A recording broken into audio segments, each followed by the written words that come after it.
Okay, this is the Craftsman Pulsar 74. It's like an mp5. To put more BBs in, you just this little thing right here, and you just push that forward, and it pops out. And then to put more BBs in, you slide it down, grab some BBs, put them in.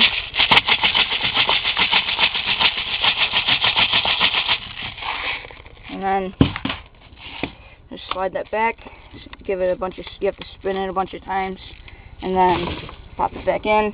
And when you change the battery case, you just pop this off and it holds the battery in it.